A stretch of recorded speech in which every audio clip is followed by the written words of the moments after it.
Ruth Chapter 2. Now Naomi had a relative on her husband's side, a man of standing from the clan of Elimelech, whose name was Boaz.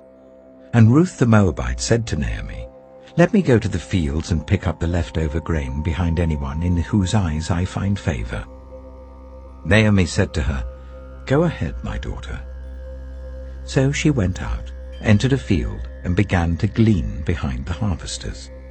As it turned out, she was working in a field belonging to Boaz, who was from the clan of Elimelech. Just then Boaz arrived from Bethlehem and greeted the harvesters. "The Lord be with you." "The Lord bless you," they answered. Boaz asked the overseer of his harvesters, "Who does that young woman belong to?" The overseer replied, "She is the Moabite who came back from Moab with Naomi.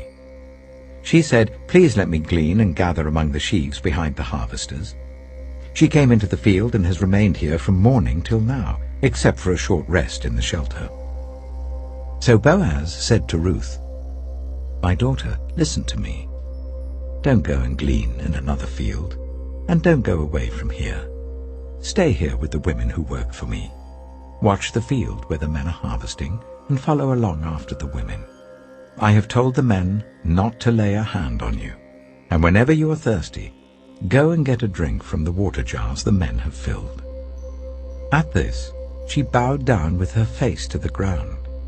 She asked him, "Why have I found such favor in your eyes, that you notice me, a foreigner?" Boaz replied, "I've been told all about what you have done for your mother-in-law since the death of your husband. How you left your father and mother and your homeland and came to live with a people you did not know before. May the Lord repay you for what you have done. May you be richly rewarded by the Lord, the God of Israel, under whose wings you have come to take refuge.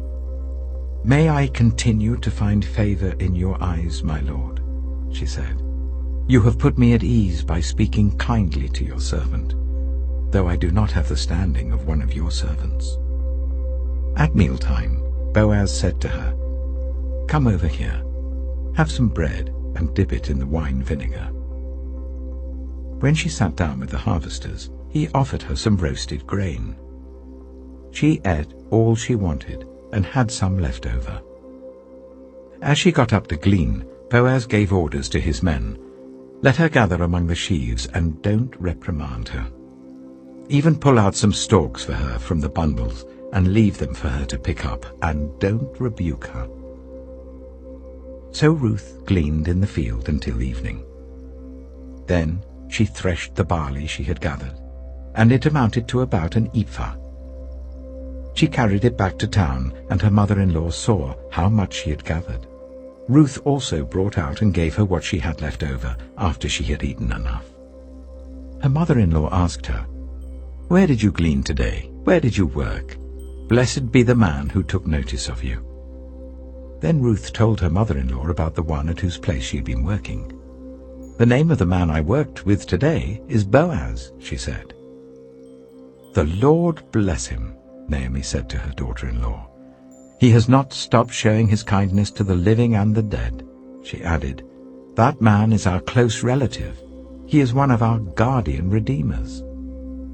Then Ruth the Moabite said, "He even said to me, 'Stay with my workers until they finish harvesting all my grain.'"